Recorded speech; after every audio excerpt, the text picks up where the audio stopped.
Alzheimer é uma doença que chamamos de coletiva. Afeta a família inteira e a comunidade. O paciente, em geral, com a evolução do quadro, passa a depender diariamente de cuidados, o que gera estresse emocional, além de financeiro. E hoje, remotamente comigo, a doutora Vivian Elishman, advogada, especialista em saúde e atual diretora jurídica da Associação Brasileira de Alzheimer Regional São Paulo. Prazer. Oi, Lina, mais uma vez, muito obrigada. Estou à disposição, Lina. Ai, que bom. Vamos lá, então. Então, vamos começar. Auxílio-doença, doutora Vivian. Quando a pessoa, a família que tem um paciente com Alzheimer ou alguma demência pode requerer? Lina, o auxílio-doença ele é genérico, né? É um benefício concedido pela federação, né? Pelo governo federal, em relação às pessoas incapacitadas de trabalhar.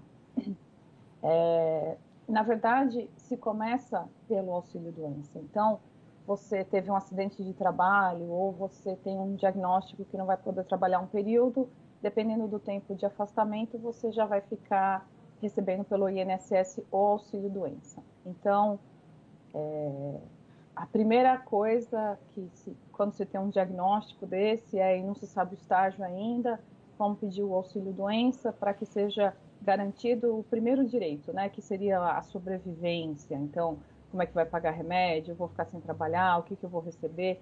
E todas essas informações ainda estão muito claras no site da Receita Federal, né, a parte do INSS. Então, tem lá como agendar uma perícia, como solicitar o auxílio-doença, os links, os botões estão bem fáceis na internet. E é por aí a recomendação de sempre começar para pedir um benefício financeiro. Ok. E aí, na sequência, pode ocorrer a aposentadoria por invalidez? O que acontece é que, no caso, dependendo do laudo, né, a pessoa às vezes não vai mais ter a capacidade de se integrar ao mercado de trabalho. Então, em alguns casos, como eu falei, como o benefício é mais genérico, então, se foi um acidente de trabalho, quebrou a perna, aí a pessoa volta a trabalhar e acabou o auxílio-doença. Mas no caso das doenças neurológicas, a tendência é que se piore muito, né? Então, começa no auxílio-doença, o auxílio-doença é prorrogado e depois, não tem como escapar disso, acabar indo para aposentadoria por invalidez. Então, quando não se tem mais a capacidade laboral, o paciente é encaminhado para aposentadoria por invalidez. Ok.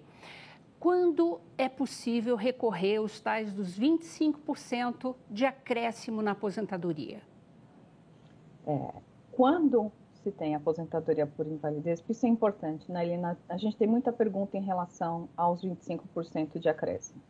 Então, somente no caso de aposentadoria por invalidez, normalmente decorrente de doença neurológica, quando há necessidade, que o médico recomenda, né, que se tem alguém dedicado àquela pessoa, que a pessoa o paciente, né, não consegue mais viver sozinho, não tem mais condições de gerir uma casa, marcar consulta, ir sozinho em alguns lugares, você precisa de uma dedicação de uma outra pessoa, então você pode pedir esses 25% na aposentadoria, a mais na aposentadoria.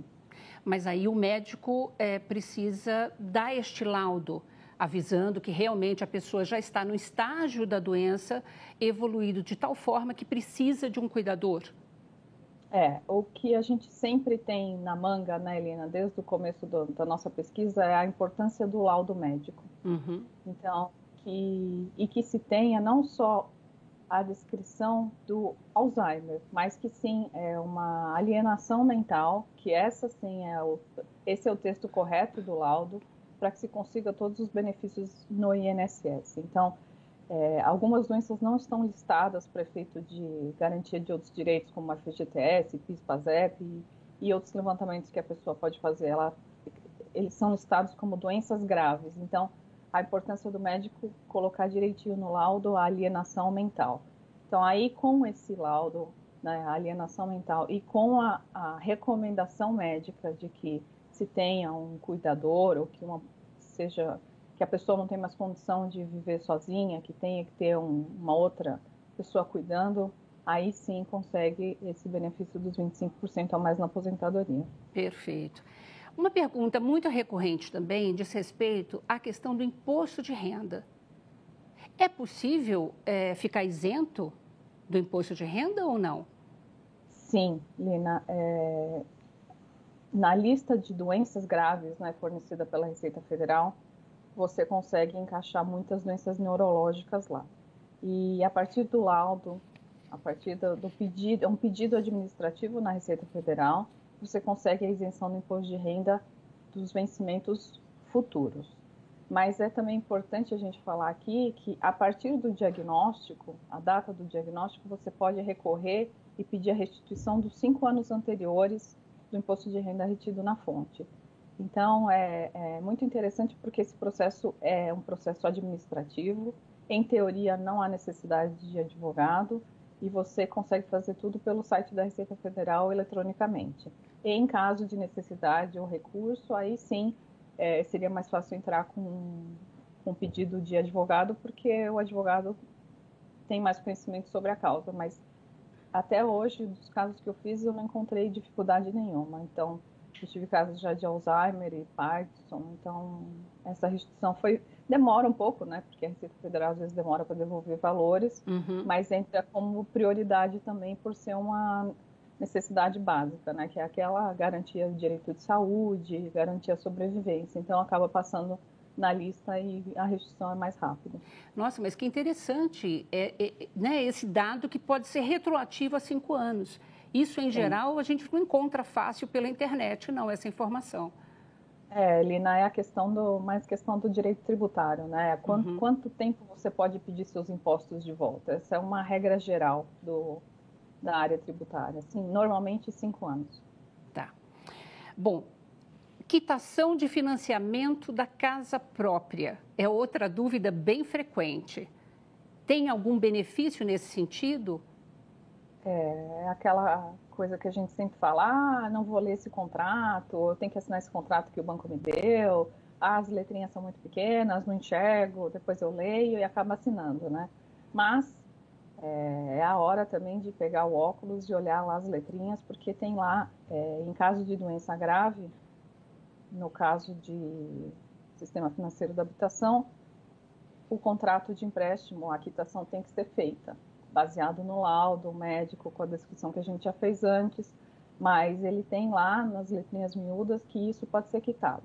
O que é importante destacar é que só vai ser quitada a parte do paciente. Então, se for um financiamento junto com a esposa, cônjuge ou primo, irmão, amigo, qualquer outra pessoa, não. A outra parte continua sendo devida. Mas a parte do paciente, se requerida ao banco, ela deve ser quitada. Mas a parte do paciente pode ser, inclusive, um contrato de muitos anos, antes mesmo de ele desenvolver a doença. Sim, sim, não tem nada a ver com a doença, é uma cláusula de contrato mesmo, né? Em caso de força maior, em caso de doença grave, aí ele lista os casos, aí é garantida a quitação. É quase uma cláusula de seguro, né, para esses casos. E, em geral, isso acontece tanto, por exemplo, numa compra, financiamento público ou privado, por exemplo, com a Caixa Econômica, mas também com o banco privado, isso também pode constar na cláusula? A legislação é mais específica para os contratos com bancos públicos, mas é importante ler todo o contrato entre particulares também, e normalmente quando o banco fala, mas essa taxa aqui é para o seguro, isso aqui é para te garantir que se você não tiver renda, alguém vai pagar seu empréstimo, vale a pena dar uma olhada nessas cláusulas, porque se tiver doença grave, motivos de causa maior, é importante já estar com o laudo na mão e tentar negociar isso daí com o banco, porque a pessoa não vai mais ter capacidade laboral. Então, é importante que se tenha essas descrições dentro do contrato. Perfeito. Bom, nós vamos para um rápido intervalo, doutora Vivian, e voltamos com uma série de outros benefícios, de outros direitos, e vamos começar no segundo bloco falando de curatela, que é um assunto bastante polêmico, tá bom? Sim. Obrigada, Lina. E você não sai daí, a gente volta já já.